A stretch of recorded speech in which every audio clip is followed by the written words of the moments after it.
Welcome to Directionally Correct, a People Analytics podcast with Cole and Scott. And today's guest, Mark Huselid, Distinguished Professor of Workforce Analytics at Northeastern University and partner at BHB Associates, and returning guest, Alec Levenson, Director at the Center for Effective Organizations at the University of Southern California. Hey, Directionally Correct fans. If you're looking to stay connected to the podcast, make sure to subscribe to our Substack newsletter, watch our videos on YouTube, or listen to the podcast on your app of choice. This podcast is dedicated to you to help educate and entertain you on how to effectively do people analytics. We are a listener-supported podcast, so please consider becoming a patron. If you'd like to support the podcast by becoming a patron, you can find a link to sign up in the show notes or at patron.podbean.com/directionallycorrect. Thanks for being a listener. All opinions are our own and do not reflect those of any other organization. I am so thrilled, first of all, Alec, to have you back as a returning guest. You bought into the podcast early, so I appreciate you being here, but also super thrilled to have Mark Huselid on, somebody I've admired for a long time. But I wanted to get right into it with you guys on the podcast today. You've got a new book coming out called Workforce Analytics, A Global Perspective. And both of you have written about this topic from a variety of angles in the past and done research on the topic as well. What's the book about? Why now? And what is it addressing in the marketplace that, is new, that's covering new territory? First of all, Cole, and thanks for having us. And Alec, it's great to see you again. We were just all together in the UK last week, so we've been on a whirlwind tour with this thing. The first story is global. Analytics in general, I think has been a North American sport. I don't know that that's completely true, but certainly it's not true anymore. And so there are many global issues around measurement, around legal standards, around moral standards, around cultural issues that really have a lot to do with how talent is measured and managed in organizations. And so that's a big thing. The second thing is really around, and Alec, please correct me, I certainly want to hear your views on this. The field of analytics tends to be very siloed within a silo. And by that, I mean, there are specialists in measurements, psychometrics, econometrics, there are specialists in change, or specialists in visualization. What we would like to do, and I think the reason that there's four of us, and perhaps the reason it took us forever to write this thing, is to have a broader perspective that integrates all of those things. And at least for me, the story is around measurement is not about measurement. It's about managing change and executing strategy. Measurement is really a derived demand, and measurement matters when talent matters. Talent, I think we probably all agree, is increasingly important in organizations, but it's one of the tools that leaders and managers can use to build better workforces and better jobs. The problem is, as I have implied, most organizations aren't very good at it. And so this is, I think, what we call job security. And help us move along.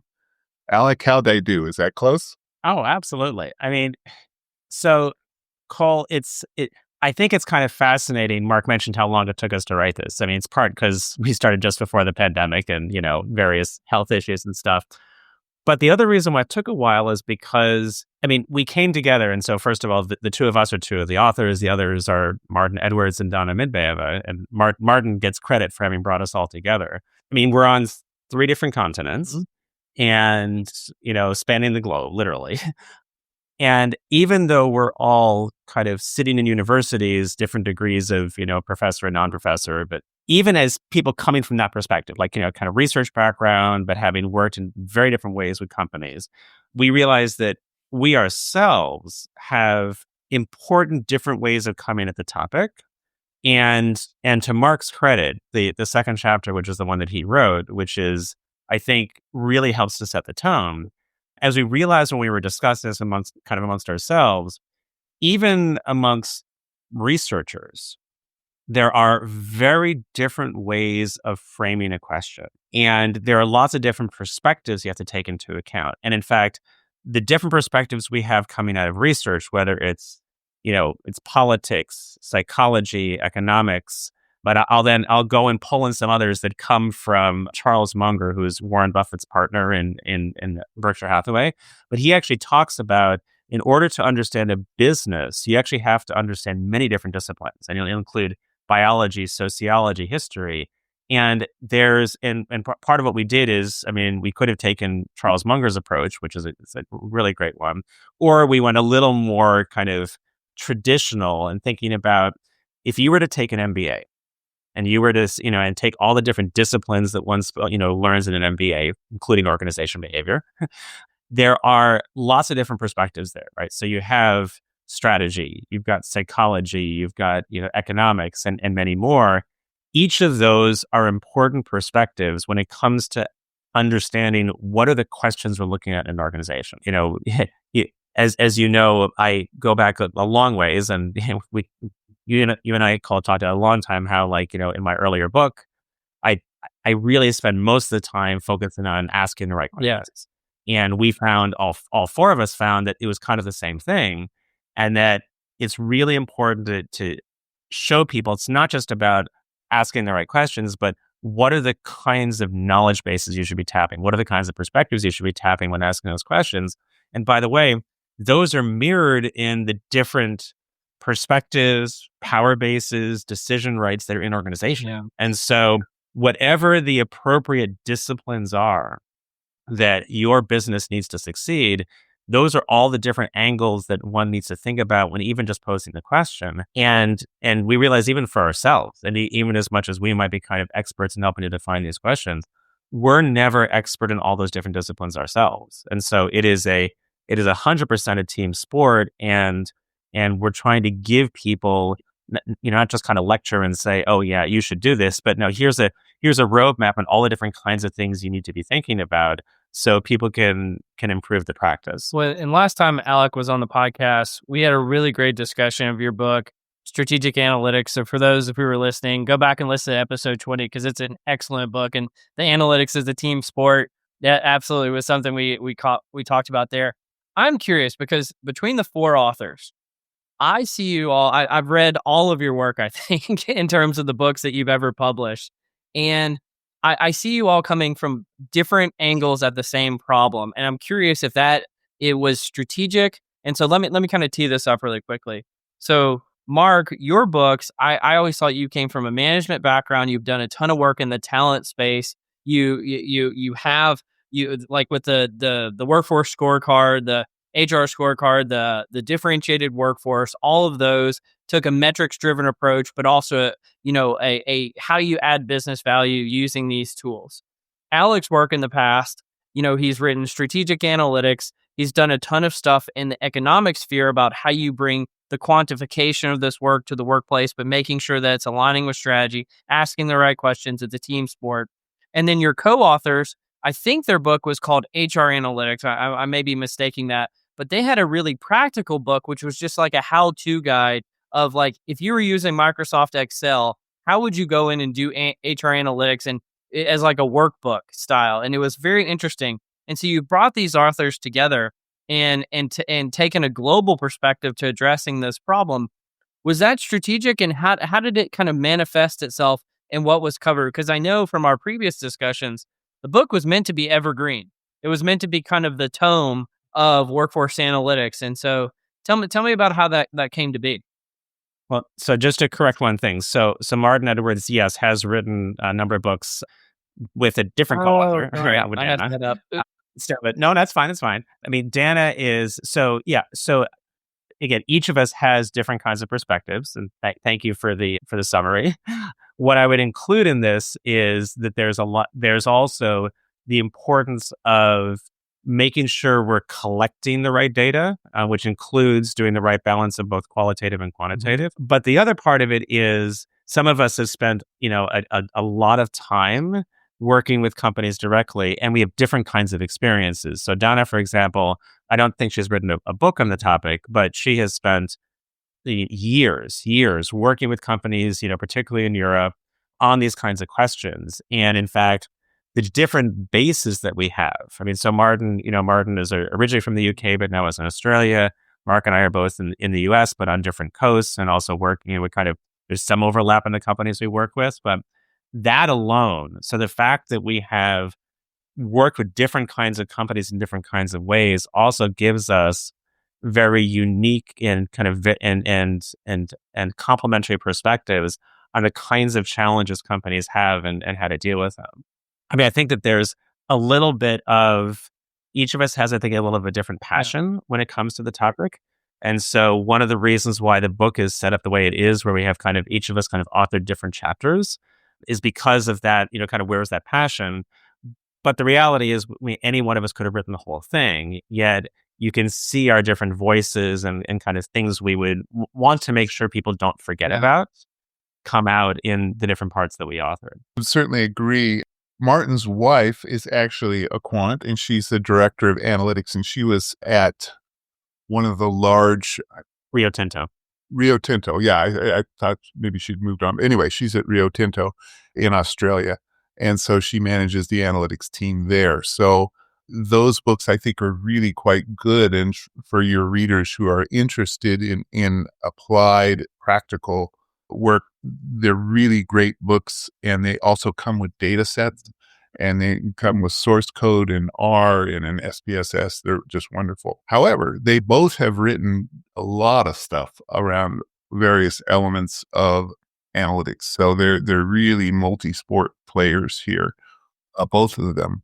And Dana, I don't know if you know her, but she's amazing. She ran a workforce analytics center at Copenhagen for years, and has a joint appointment at King's and at Copenhagen, and so is working all over the world on this stuff. So, like a lot of things in life, we're all correlated about 0.4. Yeah. But the interesting part is are the stochastic parts and the uncorrelated parts that push us all to think a little bit differently about, what our assumptions are. And so that was a good part of the process. Oh, absolutely. Well, I think about, Mark, to focus on you for a second. I was chatting actually just the other day with my professor from graduate school who taught us OB, Marcia Dickerson, and she was the one who introduced me to high performance work practices or high performance work system, whatever is the lexicon that we use now. And again, talking about evergreen work, you've done some really excellent work in your career in that space. I was wondering if you could talk about it for a second. Well, you're very kind, but I'm sorry. It's reading my stuff is better than Ambien. It'll put you right out, I think. I guess the short story is that I have been very interested in the economic returns to talent for 40 years. And so that's kind of the threshold issue that has pulled me forward. And sometimes that's focused on measuring the talent itself and trying to understand the returns, high versus low performing employees or different categories of jobs. The first, you might have seen some of the stuff on strategic positions and that stuff. That was the first paper I think I ever published in the late 80s, was on the various returns to levels of performance by levels of jobs, that kind of stuff. But the question in those days, in the 90s, was in the vernacular, people would say, well, yeah, okay, I believe talent matters, kind of, sort of, wink, wink. Let me just go back to, taking cost out of the business, to focusing on what are the returns to HR practices or in HR systems, which in turn drive the talent, which drives the strategy, whatever it might be. So it's kind of a third derivative approach. So the focus was, people were starting to get interested in what are the returns to selection, the utility analysis literature, or recruiting, or training. There's thousands of papers on the economic returns to training, all different kinds of flavors. And my training, both undergrad and grad and doctoral training, was a combination of finance and strategy and HR and psychometrics. I was kind of, couldn't say no to any of those things.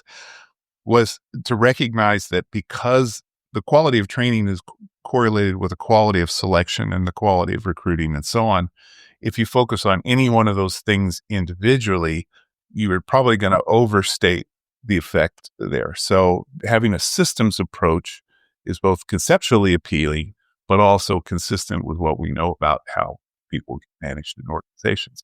What I was interested in is trying to understand how the systems of practices provide economic returns through talent, and how that links with strategy, how different strategies, firms with different strategies adopt different HR systems, which drive their practices and so on. So I worked on that for 15 years. And that is some of the stuff you got tortured reading. Well, and Alec, you've never done anything in systems thinking, right? Yeah, absolutely, Cole. Nothing at all. Same deal. Well, I think about this in terms of, I think about maybe this would be a good time to bring it up. Alec, I knew when we were prepping for this, you had something that you said was kind of been grinding your gears in this space. Do you want to talk about that at all? Sure. I feel a little bit like, it's like, the movie Groundhog's Day, where you wake up and it's like the same thing over and over again. I mean, my short autobiographical parallel to Mark is I did start in economics. I wasn't as smart as you two. Actually realized that the right place to be was org behavior and, the brighter side of social science. And I came, and part of the reason why I came over to org behavior is, first of all, because this is where the fun is. Economic models can explain like this much, whereas org behavior models in psychology can, it's a lot of that extra variation there. But part of what I liked about putting economics behind me was I was really tired of telling big stories with little bits of data. And then I came over, and it was just a few years after I joined the center when this whole field of, first it was called HR analytics, took off. And I thought, dear God, they're coming for me. It's like now we're getting everybody telling HR, you should tell big stories with little bits of data. And so the rant that I've been on is on, it's like, well, you have to, first of all, not start with the data in front of you. You need to start with the question. And when you start with the question, then you're looking at some version of the system. I mean, you're looking at, are we talking, if anything is framed as a job, then it can't just be the job, because that job is embedded within a work process or a team. If we're talking about a team, then that team is embedded also within a work process or with, teams of teams. And so, the systems thinking approach or a systemic approach is about trying to get people to really understand kind of that full part of the system. It doesn't have to be the entire end-to-end for the whole business, but whatever it is. The great thing is that social scientists tend to be quite good at this. I mean, people who are trained well are taught that you need to kind of question what you're looking at, question the data, question the phenomenon, kind of, torture the data to figure out what's really going on. And part of what was fascinating about writing the book was it's not just that we can go back, easily 120 years or so to back when, Henry Ford and Frederick Taylor were, doing kind of the first IO psych study of work. But there are examples that go back hundreds, if not thousands of years of this, and yet we don't see a lot of what we would call kind of appropriate practice. This isn't even best practice. It's kind of like just what should happen. It's not pervasive. I mean, if it were, then we probably would, most of the book probably wouldn't be needed. And so I'm kind of curious, Cole. I mean, you've got the same kind of training. You've worked in a number of different companies. You've obviously, doing the work that you and Cole are doing. I mean, you and Scott are doing. You interact with, hundreds, thousands of people around the world. I'm curious about your perspective on these kind of evergreen practices that we talk about in the book. But yet, it feel like the university professor with the first year undergrads that come in, and it's like you have to start saying the same thing over and over again. Sure. So, well, and I know it hasn't come out yet, but we recently had, John Boudreau and Pete Ramstad on the podcast, and John, in his infinite humility, was talking about like what. I just didn't feel like any of this stuff was relevant anymore because we wrote it 10, 15, 20 years ago. And I said, no, if it hasn't been talked about in the last 3 years of HR, it's like it's never happened before. And so like all of this work, and this is why I keep coming back to the well with you guys, like this stuff is so critical, and it's critical right at this moment. It may be an evergreen topic, but it's very topical for now. But to answer your question in terms of, why do organizations not focus on this more beyond just the amnesia that they have? And I know both of you guys are systems thinkers, but if you just take it down to like a singular program that an HR team launches, the first thing that gets cut in a program is program evaluation. And it shouldn't be that way, but everybody's just worried about getting the program live, pushing it over the line. And then by the time they've expended all that effort and resources, very few people are around to ask the question, but did it work and did it have the ROI? And I've spent my entire career trying to push Sisyphus's boulder up the hill to say evaluation is not only critical, it might be the most important thing that we do, because I've said I've literally made a career answering the question, how do you know what you're doing is working? And I think not enough people ask that question. And again, I wish it wasn't like pushing the boulder up the hill, but it does feel that way sometimes. And so that would be my answer to the question. I don't think it's for a lack of knowledge or a lack of professionals in the space. It's a lack of effort and a lack of focus. Yeah, I absolutely. I'll give another story, sure. and then happily, I don't want to still take all the limelight from Mark. So in a related field, so in the field of organization development, one of our colleagues here at the center, Chris Worley and Tom Cummings, have written kind of the book on org development that people learn from around the world. And the second chapter in the book talks about action research. And I went to Chris a number of years ago and I said, okay, I look at what's actually published about kind of org development. I look at we've, and I'm sure Mark, both of you've seen tons of projects implemented in practice. And yet measurement is rarely ever kind of standard practice, particularly amongst change professionals, right? It's like, that's one of the last things they usually think about. And yet the textbook that literally many of them are taught on says, you need to be collecting and analyzing data in real time as the change is taking place. And Chris's response was, yeah, it's just too hard.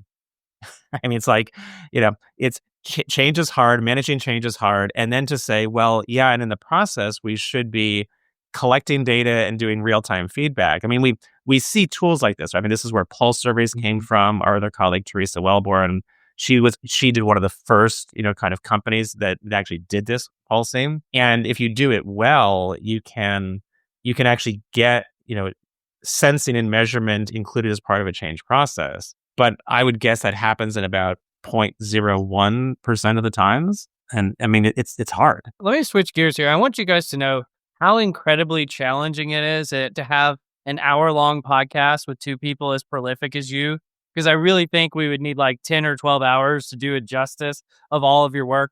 But I'm going to skip to some random stuff. So your book is called Workforce Analytics, A Global Perspective.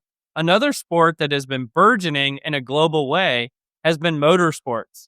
And Mark, I know that you have a background in motorsports as well. And so I was wondering if you could tie that background to some of the work that you've been doing today. Well, yeah, and it's certainly the case that I grew up when normal kids grew up playing football, baseball, and I was racing motocross when I was 8 or 10 years old, and got involved in road racing and drag racing and boat racing, and basically managed a speed shop. Basically built motors, managed the talent side of that business for many, many years. And I just thought that's where I was going to spend my whole life.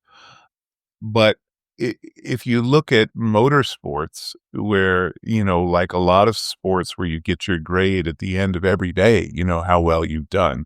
It's not like an R&D endeavor where you don't know for 10 or 15 years whether or not what you've done works. It's really a microcosm for managing talent, because in many forms of motorsports, not all, the constraint are not parts, but it's talent. People tend to have the same parts. Capital money can be a constraint. I wouldn't suggest it's not, but in most of the major sanctioning bodies, racing, whatever you're into around the world, the top 10 or 20 teams have more money than they can spend. In fact, most of the big sanctioning bodies have budget caps, and just because they don't want you spending money.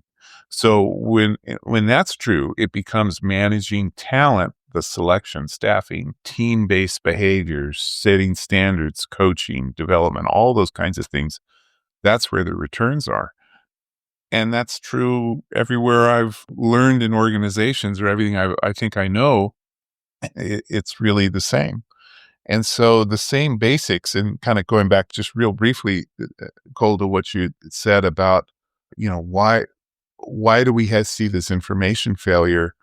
around both metrics and around talent management. I would challenge that assumption a little bit. I think part of the issue is educational, because when you look at how leaders and managers are trained, in a business school, if you look at the functional areas around, accounting, finance, supply chain, marketing, advertising, all of those kinds of things, I'm not going to say those are well-developed sports, but they're, for an MBA or an undergraduate degree, they're in the core. So you can't, in North America anyway, and it's also true in most of Europe, you can't have an accredited degree without having some training in that area. Where's HR? It's not in the core. So you can be a leader, in fact, of a major functional area, never had a course in selection, never had a course in compensation, never had a course in training.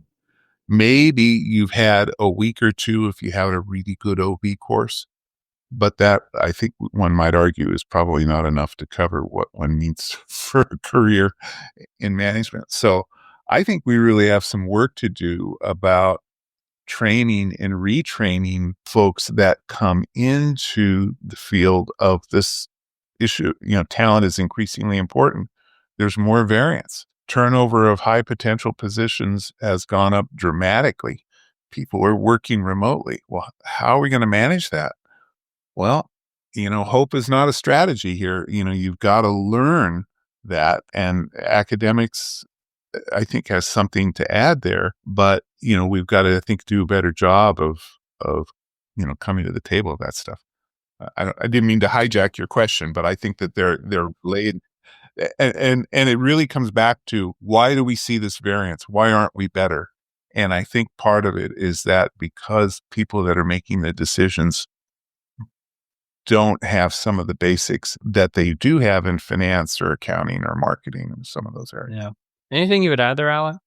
No, I mean, I think that's that's well said. Well said. Well, that's high praise coming from Alec. So there you go. Well, you guys want to join me in Cole's Corner? Absolutely. Welcome to Cole's Corner. All right, I've got a rapid fire section for you, and we've sort of kind of covered some of these already, but I'm curious if your answers changed from earlier. What is the better discipline for studying organizations? Management or economics? Oh, management. Yeah. Alex disowning his own discipline. That's so sad. All right. Absolutely. What? Any chance I get. What's the place you've never been to that you most like to go, and why? We didn't talk about that before. I know. This is why it's rapid fire. Wow. I don't have to. I have just one. I mean, every country in Europe I haven't been to yet. Monaco for me. I hope to go this year. Yeah, he's gonna see some F1. There you go. All right. Why do you do what you do? I don't know that it's a choice. Interesting. I have to. He has to. He's obligated. What about you, Alec? I come from a long line of people who want to make the world a better place. Comes partly from political leaning, partly also religious, and this is my version of it. I would have a really hard time doing it one person at a time, even though that's kind of fulfilling to help, make one person's life better. So I chose the harder thing of, let me try to make, systems and organizations better, because it's, I like an easy task. Yeah, that's journeyman's work right there. All right. I've got one big question for you. If you're looking into the future, what role does workforce analytics, as stated by your book, and if you want to explain what this is, Mark, the ACAI model play? How do you educate a generation of students to have the skills to execute effective workforce analytics? Well, I mean, I think Alec kind of implied what the model is, but the ACAI model for us is really around starting with the question. So what's the problem you're trying to solve? And then what data do you need, not what data you have? And those things are often negatively correlated, but what data do you need to answer that important question? What analyses, the third step, the analytics, do you need to use to answer the question with the right data? And this is a challenge because for most of what we do, most of our sport, it's a multivariate and a time-dependent issue. And by that, I mean, the things that determine human performance are multivariate. There's a lot of pieces in them. I have to be talented. I have to be motivated. I have to be able. I have to be trained. All of those kinds of things we all know pretty well. But it's also time development. We send people off to training.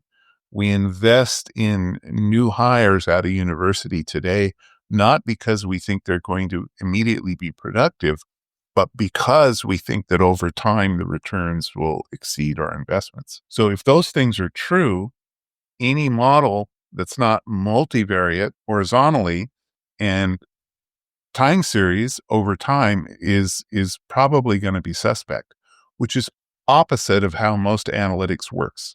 We say, let's correlate engagement with performance today. Where's our data? Obviously that's going to get you the wrong answer. And then the final part, the I, which is about influencing the right decision. None of this stuff makes any difference unless you can really get managers who are busy, maybe skeptical, got other things going on, to listen to what you're doing, to challenge their own behaviors and thinking, and to make better investments with people. So that's a lot of stuff. So that's the ACAI model. So in order for us to do that, I think you got to know, you don't have to master all that stuff, but you need to know it's there. And if you're hiring a team to do this, or you're working with a team, you need to be able to start every meeting, by asking, what's the problem we're trying to solve? What data do we have? How we analyze those data? What are we going to do with those data? And if you can do that, you can go a long way. The base rates are pretty low, which can make you sad, but can also make you incredibly grateful, because there's really a huge opportunity to make a difference. Yeah. If I was running the supply chain organization at FedEx, I don't know what I'd do with myself. They're so good. How are you going to make them better? But the talent management side, I think I could probably help them. And so, not me, but I mean the field in general. And so that's kind of where I would come down on that. So long-winded answer. What would you say, Alec? I would add to what Mark said and said there's interdependencies, and I want to come back to that point about the action. But also, come on, folks. We've created the acronym because it actually means something. Okay. So ACAI is, it's acai or acai or whatever, so that's part of the answer, Cole, is that when we realized it, we were like, wow, it's like that, because you need something that people can grab onto, right? So it's just 4 simple steps, but it's 4 simple steps that are actually hard to do and do really well. And you have to, it's like you say, you're like, pushing the boulder up the hill. If you keep pushing that boulder up the hill, you can actually get better at it and you can make progress on it. But there are 2 things. So one thing about asking the right questions is, and this is not the fault of the analyst. This is the fault of HR and of most managers, is we like to think about things as being a problem with a person or with people. And yet it is, business is a team sport. Production is a team sport. Quality, customer service. And so no one person is an island. But yet so much of the data we have is individually focused. That's partly because of the history of HR, which John Boudreau and Pete Ramstad talked about in their book, about the history of HR is accounting. That's the roots of it. And it's all about counting people. And yet what org behavior and org design and strategy and everything else tells us is it's about how people come together interdependently to actually create their products and services. And so if I had, kind of one thing that I keep on kind of banging my, beating my drum on, it's about, you've got to be looking at, not just that individual level. And so that's a key thing for anybody working in this field. The other is, even though in our model, we the last one, the I is influence the right decisions, the way you get there, and this is good kind of org behavior, org development, is you shouldn't even start to do a real analysis until you've engaged the stakeholders who are going to be responsible for either making the decisions or implementing them. And because first of all, there's no way that you alone or even a team of analysts can figure out what the right problems are and how the organization is going to act on them unless you actually engage those stakeholders early on. And I think that's another one where, I could tell all kinds of war stories. I mean, I was working with a well-known company's analytics group when they were being set up. This was a few years ago. Since it's being recorded, I'm not going to say which company it was. And I mean, I exemplified bad practice here. So I was helping to coach a couple of the analysts, who, by the way, weren't social scientists. This was part of the problem.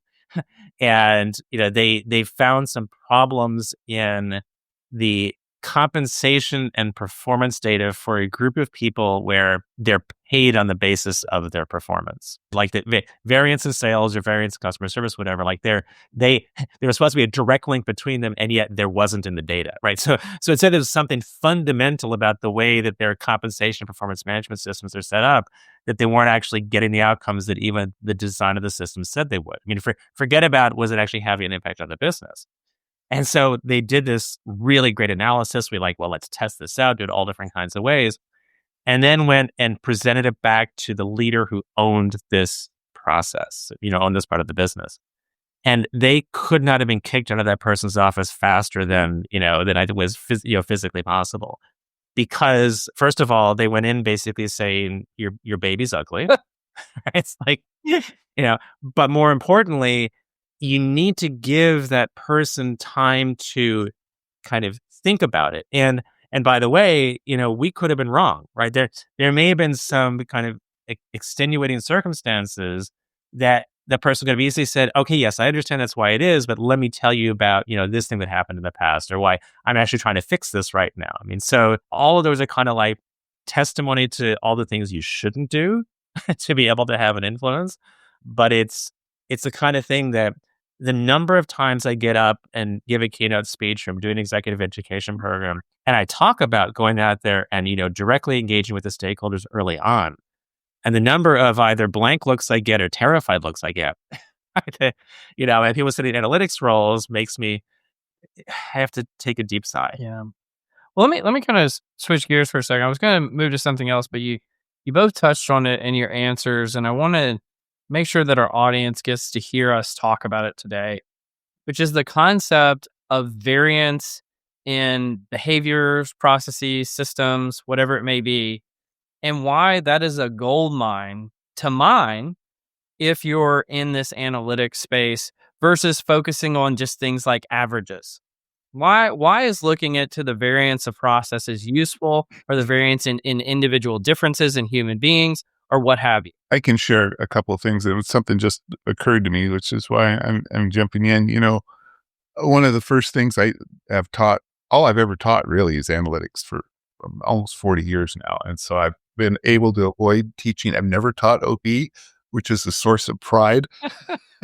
I'm just kidding. But one of the things that the first day of class I talked about, this class is about variance. If it moves, it might matter.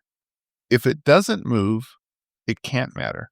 And by that, I mean, if you've got top talent and you've got the top 5 people on the planet on your team, and there's no way that any kind of coaching will help them get any better, your job is retention, right? It's not development, right? Because there's no variance. If you've got 200 intro project managers and the scores go from 7 to 100, that's an enormous amount of variance, and variance provides the opportunity, but strategy provides the context for improvement.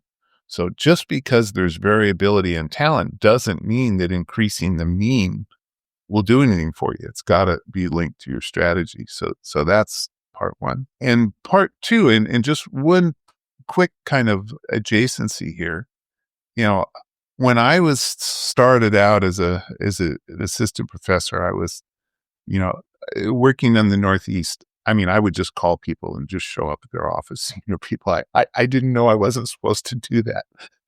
And one of the people that I called was this guy, Baruch Lev. And do you know Baruch, Alec? He's the intangible asset guy at NYU. I know the name. I don't know him. Oh, just a prince.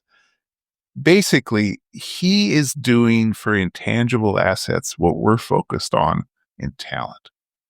And the question that he is asked and has asked his entire career is, if intangible assets are so important, and starting in about the 90s, if you look at the market to book ratio of the Fortune 500 or 1,000, physical assets, property, plant, and equipment was maybe 20 or 30% of the total market value of a company.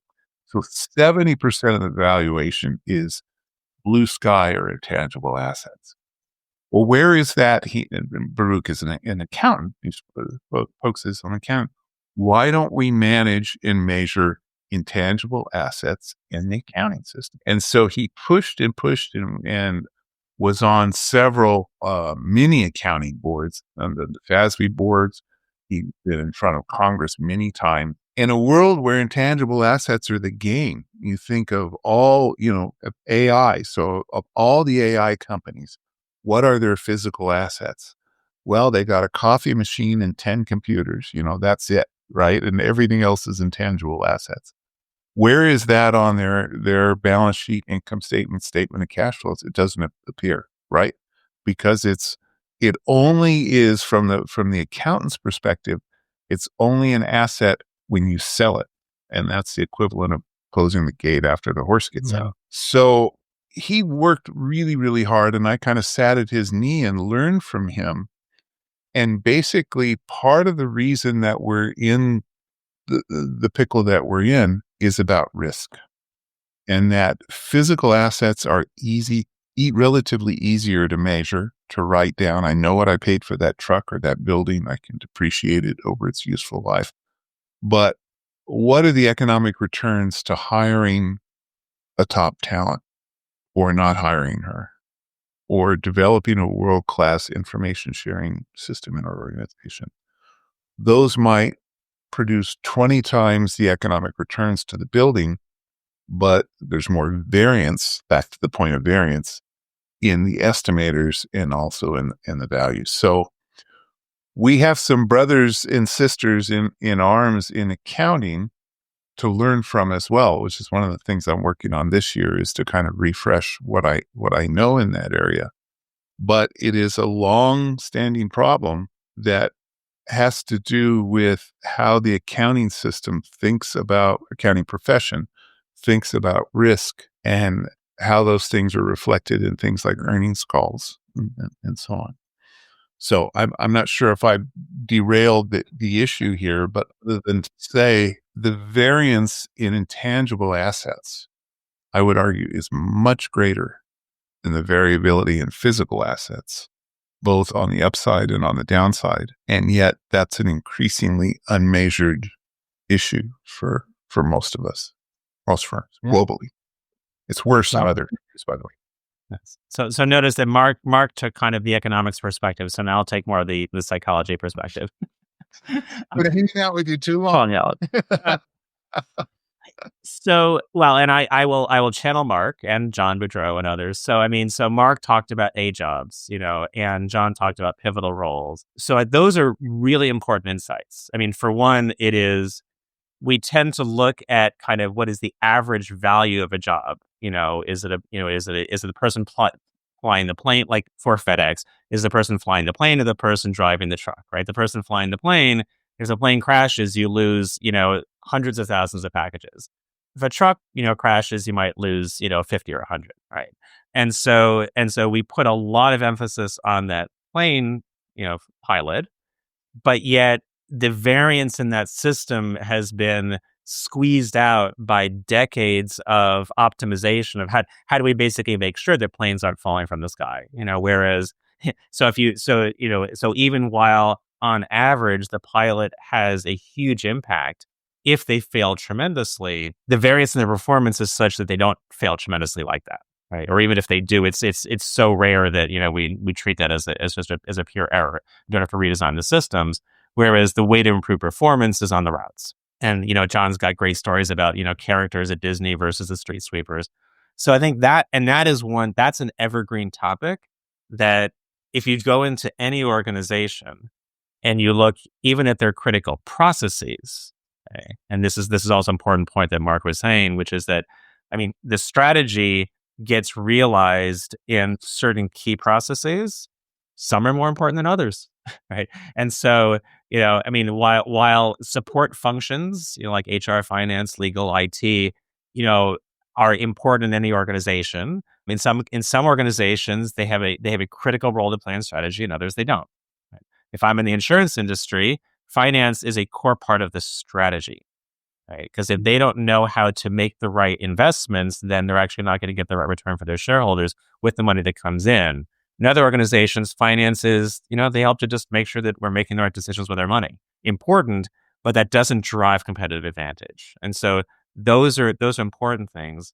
The other is that there's the variability in the system, though, also comes from all the interdependencies. And what's challenging is that and one of the reasons why we often have to go into doing more qualitative analysis than quantitative is a lot of what matters comes from the top down. It comes from the C-suite, how things are structured at the senior executive level. And if you have an organization design and decision rights and behaviors among senior leaders that are causing all kinds of siloed behavior, oftentimes that is one of the root causes, if not the root cause, that needs to be addressed first. If we sit there kind of as analysts with our statistical models or, network analysis or whatever it is, looking for, with a hammer, just looking for nails, then we can miss the bigger picture of where the variance in the system is coming from. And a lot of it comes from the things that are the system as a whole. And we can't use standard statistical models to be able to address that because we got a sample size of 1 and there ain't no statistics I can do in a sample size of 1. You can try, but it won't work. Well, I think this is probably, if not the best, if not one of the best, it's not the best PSA we've ever had on variance and why it's important. So I appreciate you guys sharing it. I want to start with a post from a friend of the podcast, Ludic Stellick, and he is talking about some scientific research that came out in the Journal of Nature Human Behavior by Stellick et al. 2025. And the researchers surveyed nearly 8,000 psychologists and found their key positions on scientific debates, such as whether behavior is best explained by biology or social context, as an example. And one of the things that they did is try to look to see if these cognitive distortions were reflected in the publication patterns, collaborations, and theoretical preferences of these psychological researchers. And they had some fascinating findings that, if a researcher does have, whether it be, a personality difference or what have you, that an example that they used is psychologists with a high tolerance for ambiguity favor holistic, context-driven explanations for a psychological phenomena, while those preferring clear structure lean towards precise, rule-based models of that. And so I talk about this to show that the human beings who do science can influence the outcomes of science. But did you guys have a chance to look at this one? And what are your perspectives? Because I chose this partially related to the question I asked earlier about the variety of backgrounds of you guys as authors and how you brought different things to the table. And hopefully by combining those perspectives, you kind of, let's say, cancel out the biases that may exist from people having different backgrounds. But what is your perspective here? Well, I mean, it's hard to say without seeing the manuscript, and I would say for sure, I mean, do people randomly select research topics and conceptual lenses? Absolutely not. I mean, people come to the table with priors, but like I shared with myself, my point of view was that it was really about talent and systems, and that there was an opportunity there. If I was trained in another field or had another experience, I might have said, look, it's all about supply chain, or it's all about something else. So absolutely. Or early life experiences. We all know people who had that great teacher in college or high school, or knew a family friend who said, the future's in plastics or whatever it is, so absolutely. Now, the question is whether or not those biases swamp the truth. And that's where things become dangerous. The wonderful thing about science is that given enough time and with important corrections, caveats, it's self-correcting. If you're saying something really ridiculous, eventually somebody's going to call you out on it. I believe that, maybe not soon, and bad ideas can live on in science for a while, but I really believe in the process. I'm not sure if I answer your question. The nature nurture. The question really is, and the point of the post is, why do scientists disagree, even if they use the same data and same methods to study a particular phenomena? And so the researchers were looking into, well, maybe it's their background, maybe it's their individual differences, maybe it's their, the priors that they're bringing to the table that is influencing that. Because presumably, if you're in the pursuit of truth and you use the same data and the same methods, you should come to the same outcomes. But I think what you're highlighting, Mark, and I'd love to get your perspective on this, Alec, is how important the repeatability of the scientific method is, and why it's really important that maybe, one group finds one finding one time, but if we don't find that finding over and over again, it's probably just, a statistical error or something along those lines. But what would you add there, Alec? Well, we could go down a deep rabbit hole on that exact question about kind of biases amongst research.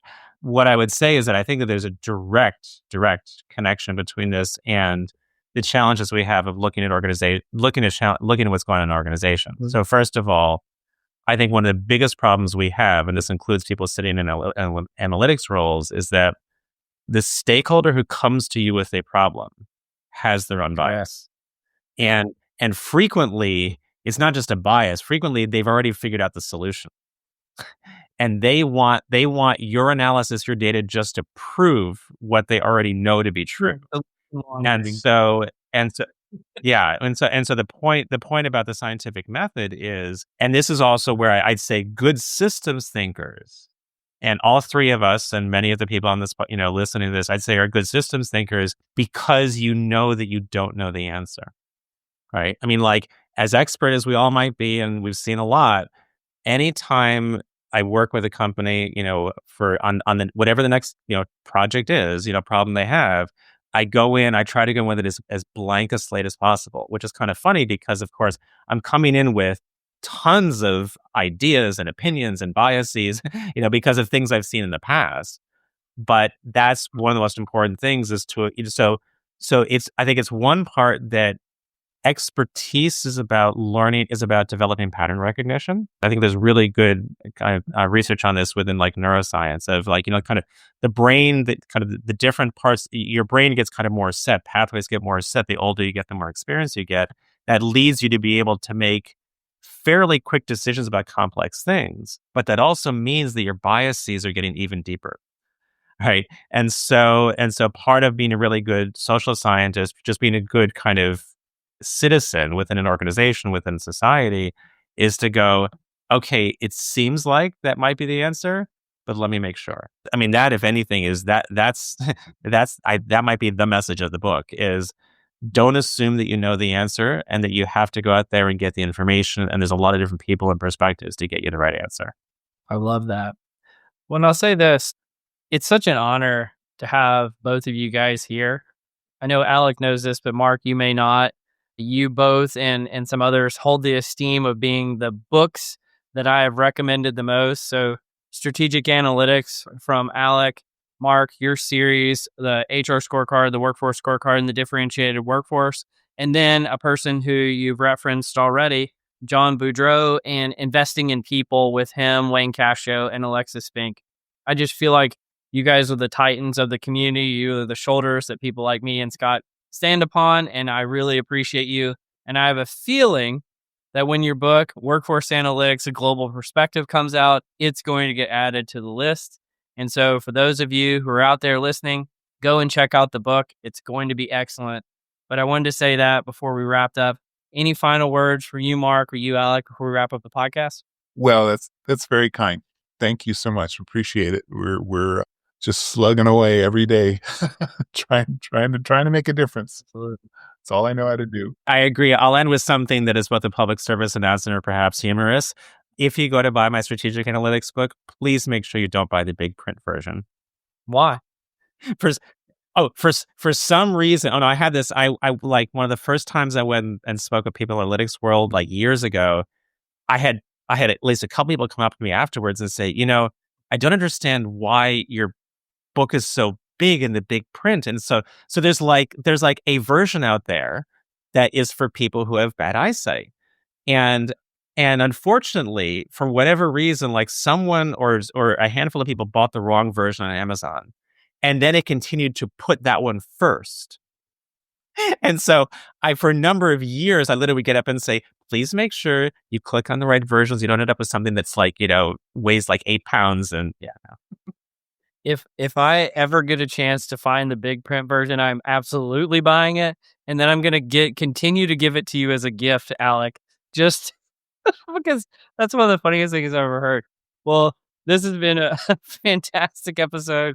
Go and find the big print version of Strategic Analytics so that it stays number one above the original version on Amazon. Oh, no.